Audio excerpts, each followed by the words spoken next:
Hello, everyone, and welcome to another episode of Between Two Brokers. Today, Erin and I are going to talk about Zillow, the Z word. Some people love it, some people hate it. I both. For sure. Like, I don't hate on Zillow, No. but we are going to talk about things that agents do hate about Zillow and the things that we like. Should we start with the positive? Okay. Yes. All right. What do you think are some of the things you like about Zillow? It's very easy to use. I mean, I have the Zillow app on my phone, and Me that's too. what I spy on other markets with, especially the mountain market. I'm just still curious and want to look. I would say they've gotten a lot better at updating more quickly. It used to be like there could be like a 2 or 3 day lag between when you did something in the MLS and when it appeared on Zillow, and now it seems, a couple minutes. So just so everybody knows, when we list something in the multiple list, it automatically feeds to all of the real estate apps, Trulia, Realtor, whatever you use. Redfin, I think, is the other one. But we did have situations for a while where my client would be like, why is it not showing up in Zillow? Why isn't it? And if you would also, this will go into the negative category, but if you want somebody from Zillow to help you, good luck. Yeah. Good effing luck, buddy. I like to call. I like to do live chat. I like to email. I like to have Cynthia do all the same things to follow up. I had an inquiry with Zillow 2 months ago, and I just got an email reply yesterday, and they were like, we can see your situation is resolved since you sold the house. Wow. I know. The only people that can get responses from Zillow are the ones that spend $10,000 a month in Zillow leads.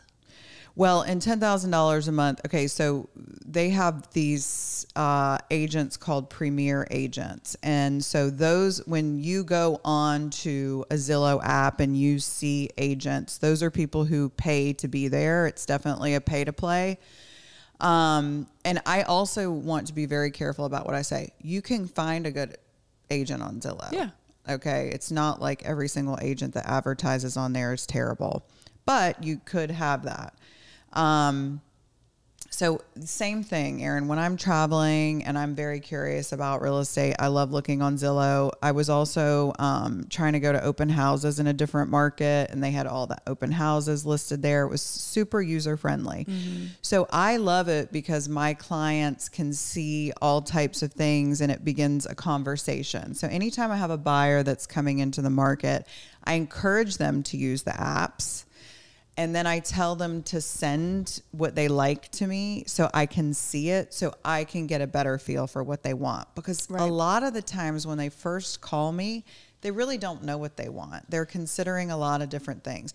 Maybe we want a condo downtown. Maybe we want to get a house on Daniel Island. We don't really know. So I'm like, okay, let's just send me what appeals to you, and then that will start a dialogue between us. And I'm not worried about them calling anybody on Zillow. They're too far advanced to know that. Now,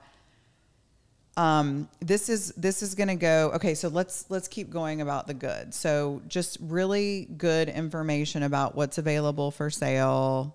Generally speaking, the price is going to be accurate. The map is going to be accurate. Open houses are on there. Yep. Is there anything else that we think is good about it?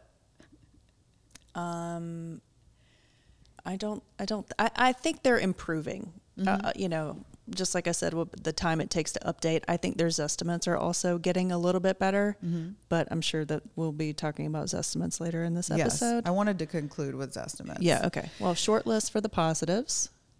Okay. So some of the bad are just clients going rogue.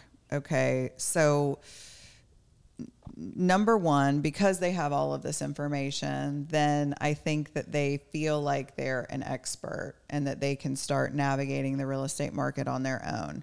So this happened to me. I got a new client who wants to do a short-term rental in Charleston for $400,000. Now, we know how limited that is, basically Park Circle. I mean, if you can even find that, right? Yeah. So I tell him this, and I don't know if people like don't believe me or something, but all of a sudden I start getting, bombarded. I get 10 emails with properties downtown that are condos where, number one, a condo HOA is not going to allow a short-term rental. Number two, you can't short-term rent downtown except in one area where the minimum price is generally around $1.5 million. And so nothing he sent me was even realistic. He wanted to put an offer on a property that needed at least $800,000 worth of work when his budget's $400,000. So it's like people, when they see something that seems too good to be true, they get really, really excited. And then sometimes if they don't like what their agent is saying, and in this case, that could absolutely happen to me, he could just wind up with some Zillow agent that's willing to indulge him and be like, oh yeah, let's look at this, sell him the house. And then the guy finds out on his own that he's not able to short-term rent it. Yeah. Yeah. I had an agent one time. We were not dealing with a short-term rental, but we were just in the house together and, killing time and talking. And she was telling me how this client of hers was texting her, and she was super upset because she bought something thinking that she could short-term rent it. And the agent that I'm standing with was her buyer's agent. And she goes, it's not my job to tell her that she can't do that. Oh my gosh. I'm like, it fucking 100% absolutely is your job. Well, now we know why that lawsuit happened. Hello. All right. So calling the Zillow agent. So this is something that I have a problem with. So this is another reason that real estate agents get upset about Zillow, is because Zillow agents get leads from Zillow, and maybe our listing is being featured on there, but they don't call us, whatever. They think they're calling us because it says contact agent. Yes, but they're just getting somebody. Okay, so this is what I think about that. Again, I'm not saying you can't get a good agent from Zillow, but just know that the person's paying to be there. And I think a lot of really good buyer's agents are not paying for leads. And I think that you have to interview your buyer's agent. I don't think that you should feel obligated or stuck to anybody until you have talked to a couple of buyer's agents and you're like, this is my person. This is the person that gets me. This is the person that knows the market. This person specializes in the area that I'm looking in or in the price point, whatever it is. So I think you need to be very careful about picking your agent and not feeling obligated to use somebody because they showed you a house or whatever, they called you. You should have a top quality agent. We've gone over this 1,000 times on the podcast. Inaccurate information. Again, this is one of the things that we've been talking about. A lot of the information is not always accurate, and they have all these algorithms, and they're different per MLS because every MLS is different. So what Zillow pulls is maybe more effective in some MLSs and not in others.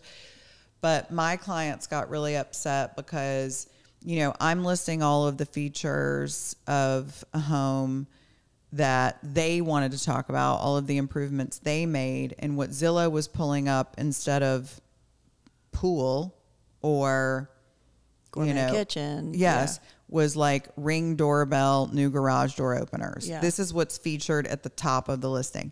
I can't control that, except I can just take it out of my description and put it on a document in MLS of improvements. Mm-hmm. But that's one of the things. It's like, I don't have any control about the way my listing is portrayed in Zillow, and that sucks. Yep, I agree. And again, no customer service. All right, let's get down to the big thing, the final topic, which is the Zestimate. Mm-hmm. This is the number one thing that my clients ask me about, and I think real estate agents get really put out with it because the answer to your question is, the Zestimate accurate, is no. I mean, it's not. How can it be? Unless you're in a cookie cutter neighborhood, okay, that is pretty substantial and established, which there aren't a ton of those here, and it's really apples to apples. Right. Okay. So like even, I can't even think of an example off the top of my head just because I don't really think that I do a lot in those types of neighborhoods. But when I say apples to apples, I mean almost exact same floor plan, bedrooms and bathrooms, and condition. And lot size. Exactly. And lot orientation. And you have to have a number of them because they're basically using price per square foot. They're not factoring in design features. They don't know if you've put in a pool, right? Like if you put in a pool in the lot, if they don't know if you've done improvements. I mean, this is a computer coming up with something. They don't know if you have terrible decor inside. That makes a difference. They also don't know that across the street from you is deep water, but you've got no water. And so they're valuing either the deep water house at a lower Zestimate or yours at a much higher, just based on, what's sold recently. But I think I'm going to start doing an experiment where before I go to a listing, I'm going to look at the Zestimate and then I'm going to figure out what I sell it for, and then I'm going to start posting that just to highlight what the difference is. Yeah. And I'm not saying that it can't be in line, but sometimes when I'm looking at Zestimates, it'll say price has changed 13% in the last 30 days. That doesn't happen, guys. That's not a thing that happens. Right. Well, I think the thing that they have improved on is that now they are providing ranges. Yeah.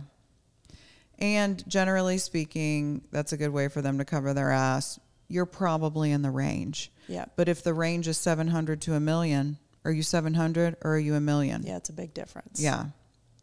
So, I am always happy. And in fact, I've started doing this in some of my marketing, where I'm just telling my clients or offering, if you want to know what I think of your Zestimate, I'll come tell you. Call me. Is it accurate? I will tell you.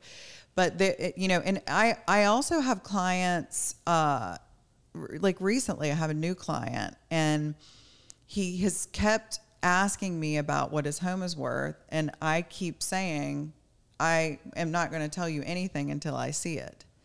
Yeah.